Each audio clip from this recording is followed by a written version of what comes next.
Baik anak-anak, untuk selanjutnya, jika resultan gaya yang bekerja dari luar itu adalah 0, maka hukum kekekalan momentum itu berlaku.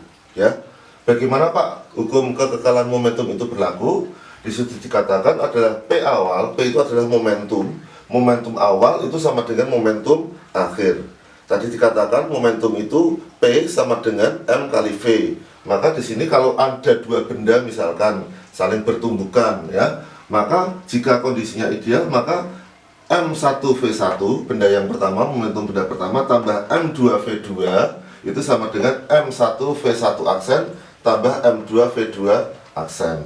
Ya, jadi ini kondisi awal, kecepatan benda pertama, kecepatan benda kedua, kecepatan benda pertama aksen, kecepatan benda kedua aksen. Ini kondisi aksen, maaf, ini aksen itu artinya setelah tumbukan, ya. Jadi setelah tumbukan. Nah, pada saat tumbukan itu ada 3 kondisi yang memungkinkan benda itu terjadi, ya. Persamaan yang berlaku pada tumbukan, elastisitas atau daya kelentingan, ya, dari suatu benda dirumuskan min VA aksen min VB aksen per VA min VB, ya. Hati-hati, ini dikurangi dulu baru gini. Atau kalau ini kamu masukkan menjadi min VA aksen plus VB aksen per VA min VB. Nah, kalau kondisinya ini misalkan benda gas, partikel benda A dan partikel benda B bertumbukan, misalkan seperti itu, atau benda A dan benda B bertumbukan, maka kalau lenting sempurna, ini dia akan mantul balik lagi sama kecepatannya, ya. Datang 2 pulang 2, datang 2 pulang 2. Cuma di sini perlu diingat, karena ini merupakan besaran vektor, kalau arah ke kanan itu plus, maka arah ke kiri itu min, atau sebaliknya, tergantung dari kesepakatan yang ada.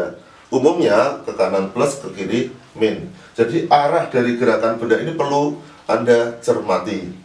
Pak, kalau lenting sebagian bagaimana Pak? Misalkan ya datangnya 2, datang 2, pulangnya tidak 2, ya.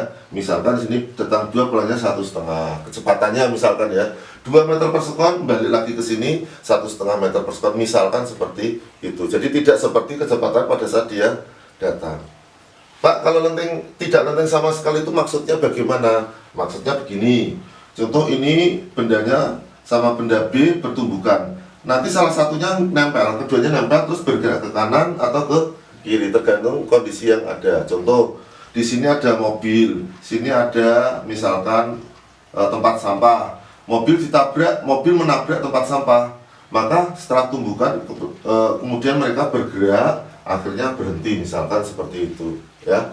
Jadi kondisi-kondisi seperti ini merupakan kondisi tumbukan, ya, tumbukan ketika dua buah benda terlebih bertumbukan. Kondisi pakai rumus ini sama ini. Jadi nanti yang perlu Anda ingat ketika hukum kekekalan momentum itu berlaku pada proses tumbukan, 2 rumus ini, ya, momentum awal sama dengan momentum akhir. Kalau bendanya 3, ya sini M1V1 tambah M2V2 tambah M3V3 sama dengan M1V1 aksen tambah M2V2 aksen tambah M3V3 aksen. Kalau bendanya 3. Ini yang saya ambil contoh adalah kalau bendanya 2. Bisa dimengerti? Baik, untuk selanjutnya kita akan berlatih beberapa soal yang semoga dapat membuat Anda lebih paham. Ikutilah latihan soal impuls dan momentum sebagai berikut.